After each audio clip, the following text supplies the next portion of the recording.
Good morning friends, ನಾನು ನಿಮ್ಮ ವಿದ್ಯಾರಾಣಿ. ಈ ದಿನ ನಾವು ಒಂದು ಇಂಟ್ರೆಸ್ಟಿಂಗ್ ಆಗಿರುವಂತಹ ಛಲಗಾತಿಯ ಕಥೆಯನ್ನು ಕೇಳೋಣ. ಲಾರಿಸ್ ಎಂಬ ಛಲಗಾತಿ. ಲಾರಿಸ್ 19 ವರ್ಷದ ಒಬ್ಬ ಯುವತಿ. ಪಾಲಿಸ್ಟಾಟಿಕ್ ಫೈಬ್ರಸ್ ಡಿಸ್ಪ್ಲೇಸಿಯಾ ಎಂಬ ಬೋನ್ಸ್ ಡಿಸೀಸ್ ರೋಗ ಇದೆ ಅಂತ ಡಾಕ್ಟರ್ ಅವಳಿಗೆ ಡಯಾಗ್ನೋಸ್ ಮಾಡ್ತಾರೆ. ಈ ರೋಗದ ಸ್ಥಿತಿ ಹೇಗಿರುತ್ತೆ ಅಂದರೆ, ಆಕೆಯ ಬೋನ್ಸ್ ಸ್ವೆಲ್ಲಿಂಗ್ ಬಂದು ವೀಕ್ ಆಗಿ ತುಂಬ ಬೇಗ ಫ್ರ್ಯಾಕ್ಚರ್ ಆಗುತ್ತೆ. ಇದು ದೇಹದ ಯಾವ ಭಾಗದಲ್ಲಾದರೂ ಯಾವಾಗಲಾದರೂ ಆಗಬಹುದು. ಲಾರಿಸ್ಳ ಬಲತೊಡೆಯ ಫೀಮರ್ ಮೂಳೆ ಮತ್ತು ಇತರ ಚಿಕ್ಕ ಮೂಳೆಗಳಿಗೆ ಮೊದಲು ತೊಂದರೆ ಶುರುವಾಗುತ್ತೆ. ಡಾಕ್ಟರ್ ಇದೊಂದು ವಾಸಿಯಾಗದ ರೋಗ ಅಂತ ಡಯಾಗ್ನೋಸ್ ಮಾಡ್ತಾರೆ. ಫೈಬ್ರಸ್ ಡಿಸ್ಲೇಸಿಯಾ ಒಂದು ಜೆನೆಟಿಕ್ ಕಂಡೀಷನ್ ಅಂತ ಗೊತ್ತಾಗುವುದೇ ಒಂದು ಅಡಾಲಸೆಂಟ್ ಏಜ್ ಬಂದ ಮೇಲೆ, ಅಂದರೆ ಅವರು ಹದಿಹರೆಯದ ವಯಸ್ಸಿಗೆ ಬಂದ ಮೇಲೆ ಗೊತ್ತಾಗುವಂಥದ್ದು. ಆಕೆಗೇನು ತೊಂದರೆ ಇಲ್ಲದಾಗಲೂ ಬೋನ್ಸ್ ಫ್ರ್ಯಾಕ್ಚರ್ ಆಗುತ್ತೆ. ಆಕೆಯ ಒಂದು ಕಾಲು ಇನ್ನೊಂದು ಕಾಲಿಗಿಂತ ದೊಡ್ಡದಾಗುತ್ತೆ. ಅದುವರೆಗೆ ಲಾರಿಸ್ ಒಬ್ಬ ತುಂಬ ಆಕ್ಟಿವ್ ವ್ಯಕ್ತಿ, ಕ್ರೀಡಾಪಟು, ಬಾಡಿ ಬಿಲ್ಡರ್, ಡಾನ್ಸರ್ ಎಲ್ಲ ಆಗಿದ್ಲು. ಒಂದೇ ರಾತ್ರಿಯಲ್ಲಿ ಅವಳ ಬದುಕು ಬದಲಾಗಿ ಹೋಯಿತು. ಅವಳ ಆರ್ಥೋಪೆಡಿಕ್ ಸರ್ಜನ್ ಅವಳಿಗೆ ಸರ್ಜರಿಯನ್ನು ಸಜೆಸ್ಟ್ ಮಾಡ್ತಾರೆ. ಅವಳಿಗೆ ಕ್ರಚಸ್ ಯೂಸ್ ಮಾಡೇ ವಾಕ್ ಮಾಡಬೇಕು. ತುಂಬ ಜನ ಡಾಕ್ಟರ್ಸ್ ಕನ್ಸಲ್ಟ್ ಮಾಡ್ತಾರೆ. ಎಲ್ಲರೂ ನೆಗೆಟಿವ್ ಆಗಿರುವಂತಹ ಒಪಿನಿಯನನ್ನೇ ಕೊಡ್ತಾರೆ. ಸದಾ ಭಯದಲ್ಲಿಯೇ ಲಾರಿಸ್ ತನ್ನ ಜೀವನವನ್ನು ಕಳೆಯಲಾರಂಭಿಸ್ತಾಳೆ. ಆತಂಕ, ಖಿನ್ನತೆ ಅವಳ ಸಂಗಾತಿಗಳಾಗ್ತವೆ. ಲಾರಿಸ್ಳ ತಂದೆ ತುಂಬ ಕ್ರೂರಿ. ಅವನ ವರ್ತನೆ ಅವಳ ಪರಿಸ್ಥಿತಿಗೆ ಗಾಯದ ಮೇಲೆ ಬರೆ ಎಳೆದಂತಿತ್ತು. ಅವಳ ಬಾಲ್ಯದ ಕಹಿ ನೆನಪುಗಳು, ಅವಳ ಆರೋಗ್ಯ, ತಂದೆಯ ವರ್ತನೆ ಎಲ್ಲವೂ ಅವಳ emotions beyond the circle think ಮಾಡೋ ಹಾಗೆ ಮಾಡಿದ್ವು. ಲಾರಿಸ್ ತನ್ನ ರೋಗಿಷ್ಠ ಸ್ಥಿತಿಯನ್ನೇ ತನ್ನ ಐಡೆಂಟಿಟಿಯನ್ನಾಗಿ ಮಾಡಿಕೊಳ್ಳಲು ಶುರು ಮಾಡಿದ್ಲು. 20ನೇ ವರ್ಷಕ್ಕೆ 12 fractures, severe back pains, arthritis, ಸ್ಕ್ಲಿರೋಸಿಸ್ನಂತಹ ಸಮಸ್ಯೆಗಳು ಅವಳನ್ನು ಆವರಿಸಿದ್ವು. ಅವಳು ಸದಾ ತನ್ನ ಬಗ್ಗೆ ತಾನು ಕೇರ್ಫುಲ್ ಆಗಿರಲು ಎಲ್ಲದಕ್ಕೂ ಲಿಮಿಟೇಷನ್ಸನ್ನು ಹಾಕ್ಕೊಳ್ತಾ ಹೋಗ್ತಾಳೆ. ಊಟ ಆಗಿರ್ಬೋದು, ನಡಿಗೆ ಆಗಿರ್ಬೋದು, ಡೈಟ್ ಆಗಿರ್ಬೋದು, ಈ ಥರ ಅವಳು ತನ್ನ ಮೇಲೆ ತಾನು ಎಲ್ಲದಕ್ಕೂ ಲಿಮಿಟೇಷನ್ಸ್ ಹಾಕ್ಕೊಳ್ತಾ ಹೋದಂಗೆ ಅವಳ ಭಯಗಳು ಹೆಚ್ಚಾಗ್ತಾ ಹೋಗುತ್ತವೆ.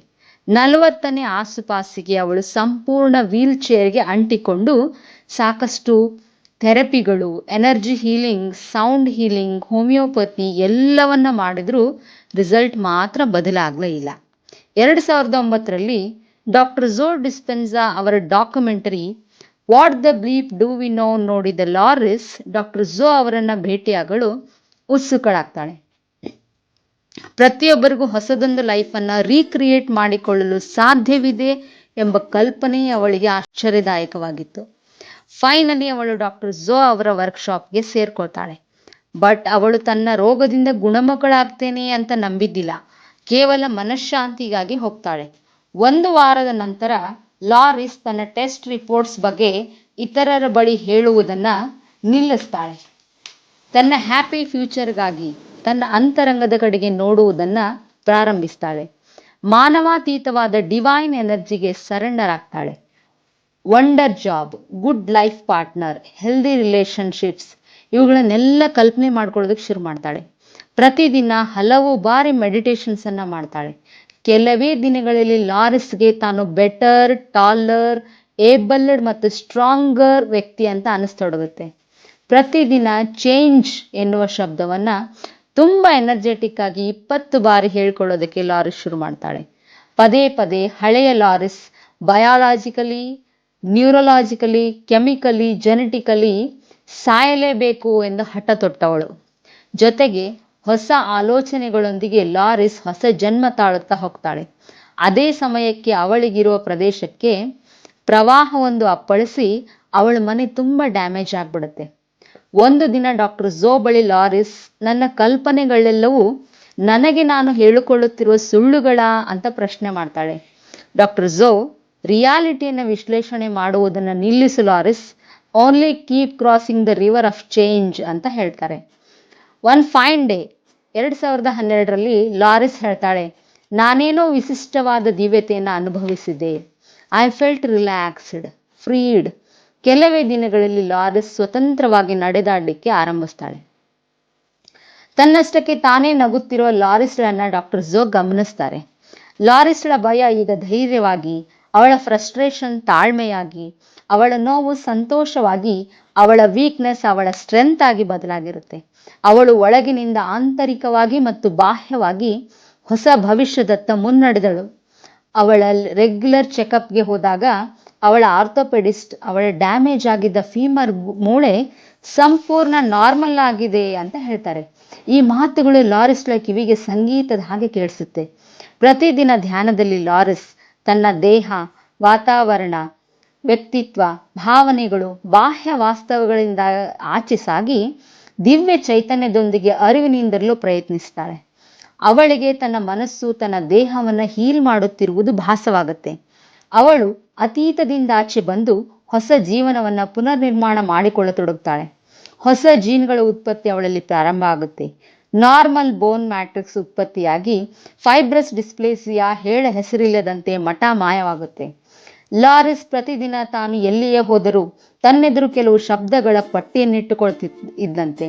I am grateful, elevated, your thoughts are incredibly powerful. ಅವಳ ಎಲ್ಲಿ ಟೆಸ್ಟ್ ರಿಪೋರ್ಟ್ಸ್ ಎಲ್ಲ ನನ್ನ ಟೆಸ್ಟ್ ರಿಪೋರ್ಟ್ಸ್ ನಾರ್ಮಲ್ ಆಗಿವೆ. ಅವಳು ಮೊದಲು ಹೊಸ ಮೈಂಡ್ ಕ್ರಿಯೇಟ್ ಮಾಡಿಕೊಳ್ತಾಳೆ. ನಂತರ ಅವಳ ಹೊಸ ದೇಹ ತಂತಾನಾಗೆ ಕ್ರಿಯೇಟ್ ಆಗತೊಡಗುತ್ತೆ. 2013 May, that was the last test related to genes. ಅವಳಿಗೆ ಸ್ವಲ್ಪ ಇರುಸು ಮುರುಸು ಶುರುವಾಗುತ್ತೆ. ಆಗ ಅವಳು ಪ್ರತಿಯೊಂದರ ಬಗ್ಗೆ ಗ್ರ್ಯಾಟಿಟ್ಯೂಡ್ ಹೇಳೋದನ್ನ ಶುರು ಮಾಡ್ತಾಳೆ. ಹಾಸ್ಪಿಟಲ್ ಎಷ್ಟು ಕ್ಲೀನ್ ಆಗಿದೆ, ಅಲ್ಲಿ ಸ್ಟಾಫ್ ಎಷ್ಟು ಹೆಲ್ಪ್ಫುಲ್ ಇದ್ದಾರೆ, ಬೆಳಗಿನ ಸೂರ್ಯರಶ್ಮಿಗೊಂದು ಧನ್ಯವಾದ ತಿಳಿಸಿ ಆಸ್ಪತ್ರೆಗೆ ಹೊರಟ ಲಾರಿಸ್ ತಾನೇ ಡ್ರೈವ್ ಮಾಡ್ತಾಳೆ. ಆ ಟ್ರಾಫಿಕ್ನ ಕ್ಷಣಗಳಿಗೆ, ತನ್ನ ಕಾಲುಗಳಿಗೆ, ತನ್ನ ದೃಷ್ಟಿಗೆ, ಪಾರ್ಕಿಂಗ್ ಸ್ಲಾಟ್ಗೆ, ಎಲ್ಲದಕ್ಕೂ ಮನಪೂರ್ವಕವಾದ ಧನ್ಯವಾದಗಳನ್ನು ತಿಳಿಸ್ತಾಳೆ.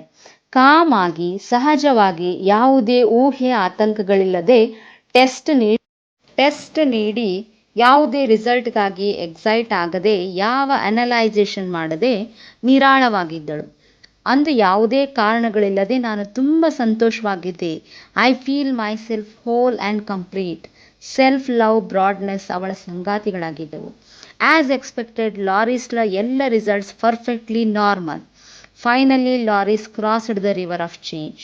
ಅವಳ ಭೂತಕಾಲದ ಒಂದೇ ಒಂದು ಸಾಕ್ಷ್ಯವನ್ನು ಉಳಿಸಿದಷ್ಟು ಲಾರಿಸ್ ಹೊಸ ಹುಟ್ಟನ್ನು ಪಡೆದಿದ್ಲು. ಫೈನಲಿ ಅವಳು ಯುದ್ಧವನ್ನು ಗೆದ್ದಳು.